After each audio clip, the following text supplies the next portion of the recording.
YouTube, this is Charlie426, and today we have the review of the P-Bandai exclusive HGUC Crossbone Gundam X-2. This is my second take of this video because I really messed up my first take on. Anyway, let's get on to the review. This is a P-Bandai kit, which means it's a limited edition kit, and its base kit is the Crossbone Gundam X1 HD kit, which we got normal release. Okay, so the build wise is pretty much the same. I believe there's only a color difference. I heard there's the V-fin might be a little bit different, but beyond that it's pretty much the same in black. Okay, now this thing, despite its size, it has a ton of equipment. So I'm just gonna say this review is not gonna be like a short review, so if you can't take it, I suggest you don't watch it. But after this review, my X0 review will be much shorter because I don't need to deal with the same equipment and articulation. Okay, so let's get on to the review. What you get, of course, is the Crossbone Gundam X2 itself. You get a ton of stuff. First of all, I'm going to get rid of the most annoying one, the cape. This is the cape part. If you've seen the Crossbone Gundam manga, the Crossbone Gundams always appear with the cape on. This is totally garbage. I'm just going to say this. This is a totally garbage bag material sort of thing. It doesn't work. Here's a picture of me trying to attempt my attempt, and it doesn't work. What I suggest you to do is, the way how this works is that you put this on the backpack like this, and then you take apart the arms, head, and then put it in these holes, and then reattach them in some weird way. Well, I suggest you get like a gray or black shirt that you can wear, hopefully a big one, and then you use this as a template and use that, because that would work much more better than this this garbage piece. That's just my intake on it. Okay, let's go with this. The core fighter. You get a core fighter, surprisingly. This is nothing too special. This is just two black pieces snapped together, and you can detach this part like this, and then attach it to the back like that. Like this. You attach, since it's on a peg, it will peg in pretty easily, and you just need to open it up and then reposition these location, and each thruster is on a ball joint like that, and then these parts I colored in gold because they're supposed to be yellow stickers. I'm just letting you guys know. So that's like 8 sections, since there's 2 on each wing or thruster. Okay, that's that. Now here's the sticker sheet. I should show you guys this first. Now all these parts I just colored in gold. Of course, if I did color them in gold, I should have actually done one more black, like panel lining them, but I did not do that. Just sorry about that part. You get 2 eyes for a good reason, because you get 2 face plates. One is the normal Gundam face, one is the open mouth version, as you can see, but you have to color the inside of that yellow or gold, but that's kind of impossible for me with my equipment, so I did not do that. And you have to, if you want to use that, you have to take apart the head entirely and then reattach it. So I'm not going to demonstrate that. Just letting you guys know there's 2 face plates. The red ones I believe are mostly for the weapons. These are for the knees and then the chest, and as usual, as mentioned. So I will be mentioning which part is the sticker on the kit itself. Okay, and right now I'm filming this review on a full HD mode, because back then I would do it on 1080p 60 frames per second, but I want to try this one out as well. Now hand wise, you get 5 hands. You get 5 hands, 2 of the multi-purpose hands for left and right. You get this one for for usage of a specific weapon, which has the angular ball joint, and then 2 hands which those open-ish looking hands, which is also meant for only one certain weapon that comes with the kit. So that's that. Okay, you get now 4 heat daggers. 2 are the ones that have handles. The way how you use them is pretty much the way you expect. You take off the handguards and attach them, and you have these parts. These are those who know this Crossbone Gundam. The heat daggers are installed or stored inside around the feet area. So I believe, well, it really depends.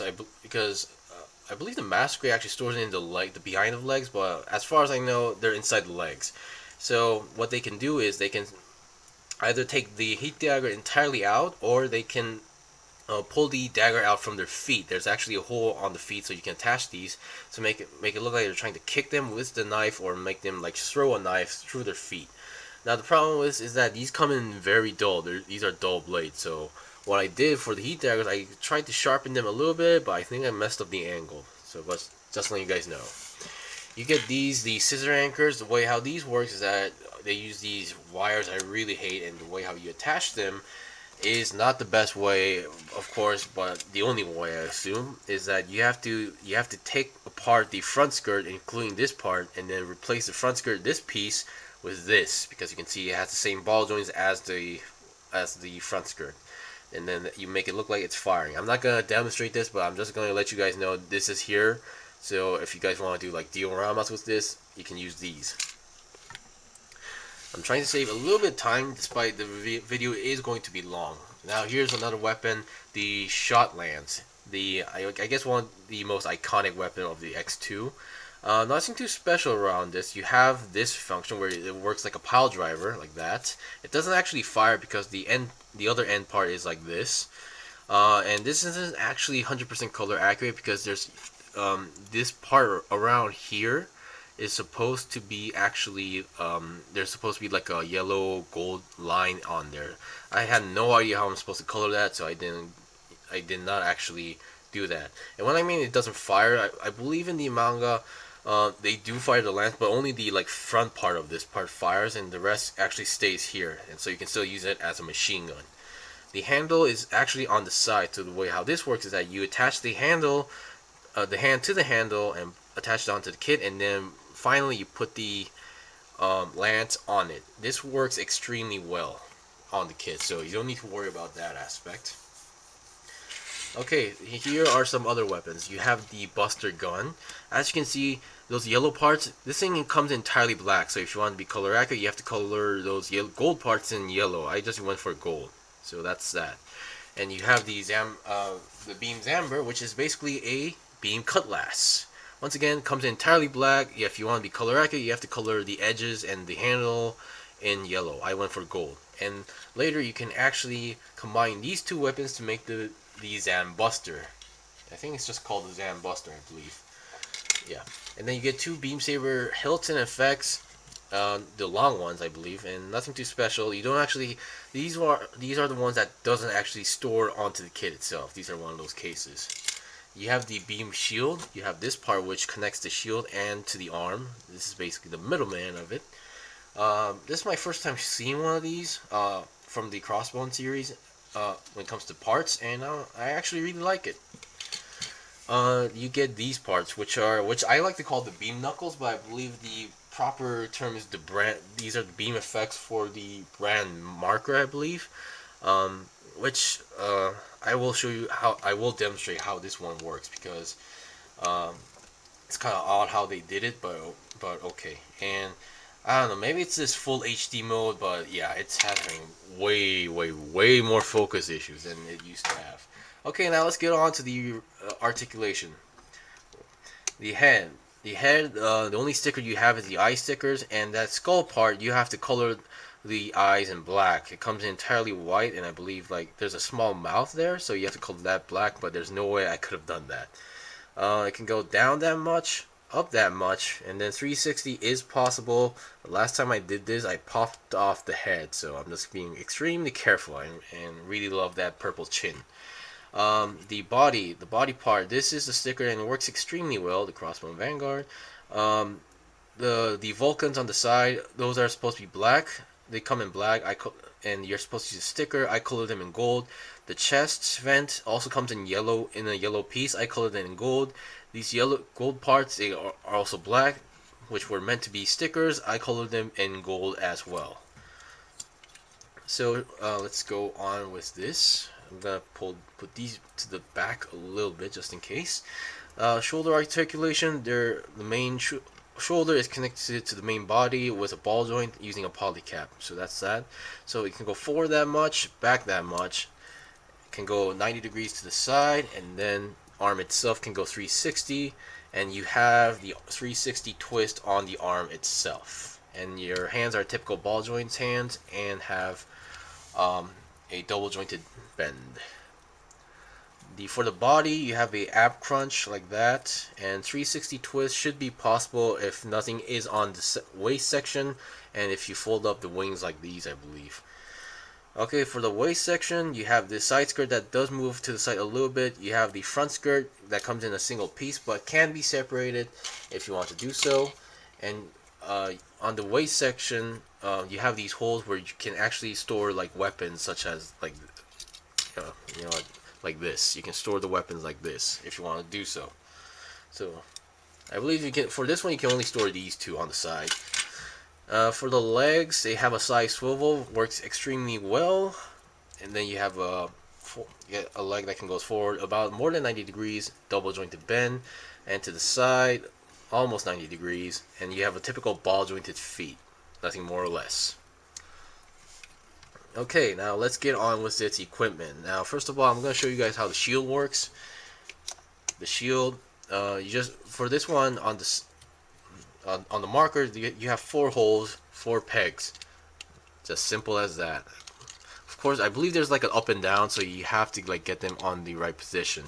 So that's that. It works extremely well. It's a pretty good firm connection. Of course, I'm gonna assume it's gonna get weaker time to time every time I do this. And for the marker, or should I say the brand marker, this is how it works. You have to take this part off. You have to take this part off first. You have to take this part off first, and then you have to rotate. Oh boy, I'm just gonna take this hand off. Now this is meant to be used on the normal multi-purpose hands, but you have to rotate this around and then reattach it. Reattach that part you just took apart on the right position, I believe. There we go. Now if you have the hand, it's not gonna look this awkward, but and then you have to attach the beam effects, and there you go. You have the brand marker. Now it does technically it does like hide the hand anyway, so yeah. So that's that. I'm gonna put this back. There we go. Okay, now let's look at its weapons. I'm gonna start off with the easy one. You have this one, the Buster Gun. The way how this works is that you have this like open hand thing, and this hand is actually meant for this weapon only. And there you go, you have the connection. Now it's like a flintlock pistol, but yeah, it may be a little bit awkward to pose it because the way how it's holding it, it's not like the straight angle, it's like a little bit upward. So yeah, so that's that. Okay, now I'm going to demonstrate how this one works. The beam zamber, or the beam cutlass, which I like to call it. Now, it has made it look very nice. If you attach it to the hand, it's not a perfect fit, so it will be a lot wobbly. Like that. It's on the hand, it's going to be a little bit wobbly on the wobbly side, so posing it might get tricky time to time. And another function, oh boy, sorry about that. I'm gonna put it right there.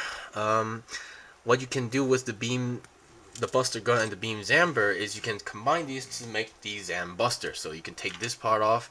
You have to take this part off, and then you get this gun. You fold the handle up front. You move this latch up, and then you attach it like that, and then that part you just took out from the cutlass goes on top, and there you go. You have the Zam Buster, which actually looks very good. However, you have to use that specific hand, this one, because if you see the handle, that's the handle, and it's blocked by this part. So what you need to do is to have that ball joint, the ball joint that's going in an angle, and then reattach it. And there you go. However, despite this, I've tested this a few times, and it still feels a lot awkward. There you go. You can see how it connects. So I believe if you look at the pictures, it holds it like this, so it looks a little bit less awkward. But yeah, it may take a few practices or a few test runs to make it look right. So that's that. And finally, let's test out that shot lance, which is pretty much the iconic weapon of the kit. As mentioned, the way how this works is you have to take this part out and then reattach the hand onto this handle. So yeah, as mentioned, this thing does not come in with any actual like trigger finger sort of thing. Then you attach the hand like this, and then you just reattach the weapon to the arm. Now the weapon itself has like this part going, like makes it look like it's latched onto the arm itself. So once you have it on, you don't need to worry. It's not as heavy as you think, so you don't really have any balance issues with the weapon. And then for the rest, and if you don't want the weapons that you're not using, as mentioned, you can just put pretty much. I'm just gonna put the hand. I'm just gonna leave the hand right over there. You can attach the weapons. Like, okay, it's not working with the hand, but you get what I mean. You can attach the weapons to the side like this, and then make it look like it's fully combat ready. And I absolutely love that. And if you have like something, if you really have a good cape to work with this would look extremely badass. And yeah, I believe that's pretty much it for the review. I covered up all the equipment. I covered up all the whatchamacallit,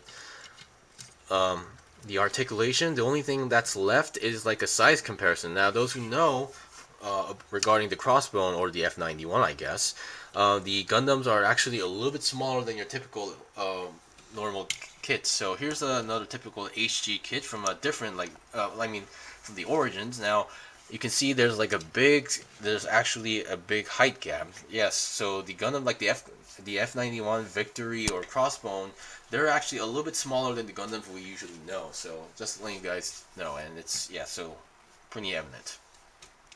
Anyway, that's pretty much it for the review. This was the review of the P-Bandai exclusive HGUC Crossbone Gundam X-2. If you guys got any questions or requests, leave a comment below. If I missed anything, leave a comment below as well. And I'm pretty sure some of you are shouting, yes, here is that hole for the knife effect, which I almost forgot. You can attach the knife like this, so you can make it look like it's kicking or firing it from the feet. So yeah, that's pretty much it. I think I should have covered that up now. So once again, my next review is going to be the X0, so I won't be doing the articulation or any of the same equipment. I will be going on with the different parts. Anyway, until then, see you guys next time!